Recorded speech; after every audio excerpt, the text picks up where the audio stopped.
Hello everyone, yes, I am here with some Pokemon news that is a little, at least from earlier, from last week. I am sorry I have not been recording videos lately, but it's from last week for Pokemon Sword and Shield about shiny Pokemon. The Gigantamax Pokemon lurk in Pokemon Sword and Shield and wild areas. So how about we get on with this? I am Gorepunk here at the Goriest Punk YouTube channel. If you are new, smash that sub button right down there. Go follow me at Twitter at xgorexpunkx. And let's get on with this information. Okay, so right here it says shiny Pokemon, and how about we go through some of it. The spawning wild area has a great variety of Pokemon than anywhere else in the Galar region. Well, obvious. So let me go through this and I'll read what's important. Okay, finding brilliant Pokemon can lead to finding a shiny Pokemon. Brilliant will have that little yellow showing, and when you beat them, you do get Watts. Sometimes you may see Pokemon that give off a special aura. These wonderful Pokemon are known as brilliant Pokemon. You find their typical higher level than average Pokemon in the area. They also know an unusual move, such as an egg move. And they have the highest possible individual strength for at least 2 or 3 of their stats. You earn some Watts each time you defeat a brilliant Pokemon, with higher level Pokemon rewarding more Watts. You can quickly find some excellent Pokemon by encountering as many brilliant Pokemon as you can.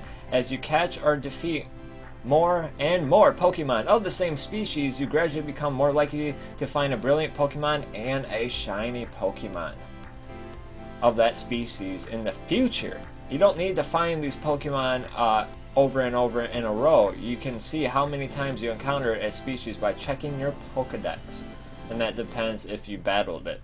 But number of battles, effects of future encounters. At least 1 brilliant Pokemon may appear. At least 20 brilliant Pokemon have 1.3 times the likelihood of appearing. At least 50 brilliant Pokemon have a 1.6 times the likelihood of appearing, and shiny Pokemon have 2 times the likelihood of appearing. At least 100 times brilliant Pokemon have a 2 times the likelihood of appearing, and shiny Pokemon have a 3 times the likelihood of appearing.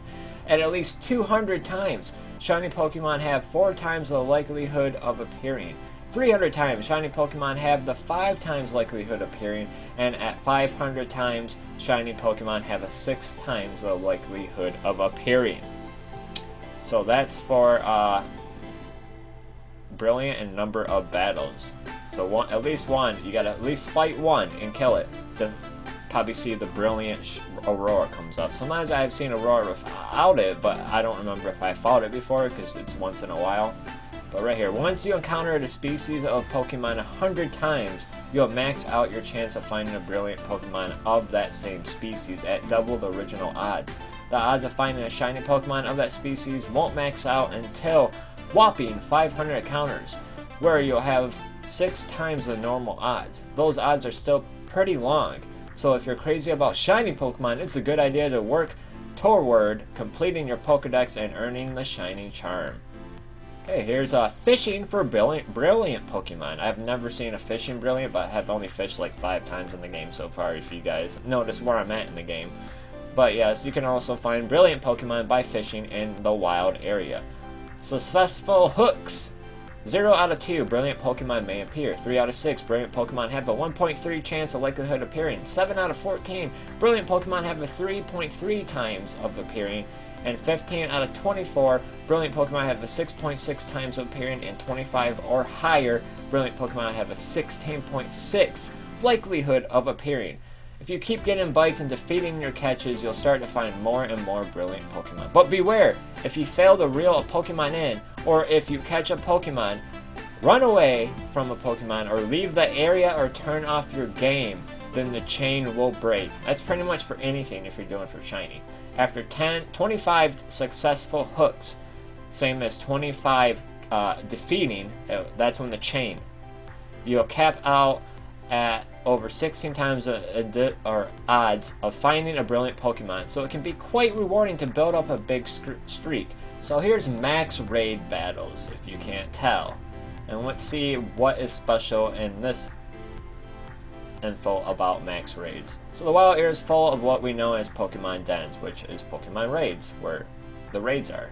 But the more difficult max raids battles are denoted by a more vibrant light, like a purple or black swirls going around it, and more stars in the battle description. You fight in a team of 4. Trainers in these encounters and in-game trainers will step in with full team of players that can't be formed. Well, duh.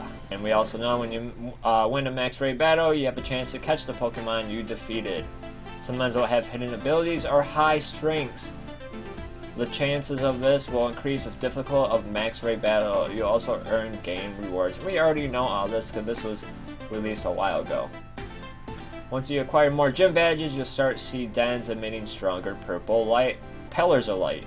Dens emitting this kind of light are more likely to house rare Pokemon. If you're really lucky, you might even encounter a Pokemon with the Gigamax factor in a 5-star max raid after you earn the Dragon Badge late in your adventure.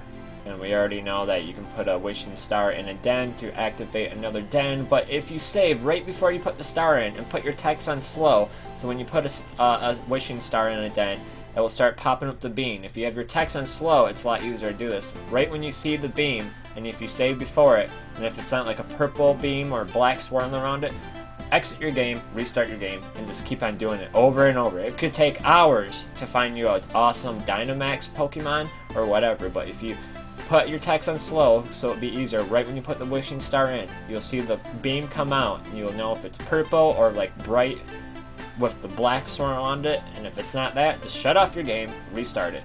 And that's how you can keep on spamming stuff, just like how we would spam to get shinies back in the day for our legendaries. And the next part of this stuff is about wild weather and wild area, but we already know the weather changes so much, and that's how you can find certain Pokemon in that weather.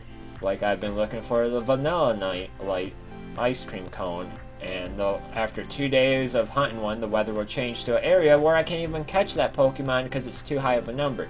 But that's why you gotta get more badges. Until you have all 8 gym badges. Until you have all 8 gym badges, there will be a cap on how many experience points very high level wild Pokemon can get. For instance, if you have only 2 gym badges, any opposing Pokemon over level 35 will give experience points as though it were a level 35 Pokemon. Also, you need to collect gym badges to trigger higher level max raid battles, with the 5-star level only becoming available after you obtain the Dragon Badge. Having more gym badges also impact which items you receive from other features in the wild area. For example, there are hikers who will give you items in return of 100 watts, like the pearls I've been getting. That's how I've had over 500,000 coins when I only had 2 gym badges. The quality of these items will increase a little once you have 2 gym badges, and again once you become champion. You also need to become champion before certain larger Pokemon appear wandering around outside of the tall grass, like how I seen that Gengar when I was at 3 badges or 4. Finally, you will receive far more watts from Pokemon dens after becoming a champion. And at the end, all they want to say is keep exploring the wild area. While winning max raid battles and seeking brilliant Pokemon are the best ways to catch rare and powerful Pokemon in the wild area, there's plenty more to do there. Take some time to have even more fun by racing in the Rotom Rally, and employing the Digging Duo to find rare items and camping with your friends. You can also find items around the wild area on repeat visits, so keep an eye out for them as you continue your adventures. And that's how I have so much money. I literally spend an hour a day just riding through the wild area, looking around every tree on every shoreline, picking up every item, and sometimes when I do it twice in a row, I'll see more items appear. But I literally do that an hour a day. You don't have to do an hour right away. Just pause your game, save it, put it in sleep mode, don't shut it down, and keep on loading it back up when you have like a couple minutes to ride around for a bit. Pokeballs will appear only once. You can find hidden, so like the Pokeballs I pick up with TMs or TRs or other stuff, they only spawn once, but the little glowing lights spawn all the time. But yes, everyone, enjoy your adventure. This is on Pokemon.com, so if you want to read it yourself, this literally came out, it's not saying the date, so let me look for a date real quick. I'm pretty sure it came out last week in the middle of the week. I wanted to do a video on it, but if I did a video on it, I wouldn't be able to stream those days. I'm literally trying to beat the walkthrough of Pokemon Sword for you guys, so I'm not doing any of my gyms or story if I'm off stream. But yes, this is some new Pokemon information. If they have any more, I will try to do the video the day of for you guys. But yes, definitely, if you have Pokemon Sword and Shield, add my Nintendo friend code, which if you can go to any of my Pokemon Sword walkthrough streams, it will show at the top of the stream. But yes, I am Gorepunk. You're at the Gorgeous Punk YouTube channel. If you are new, smash that sub button right down there. Go follow me at Twitter at xgorexpunkx, and I'll see you guys on the next stream or video. Thanks for stopping by, and peace out.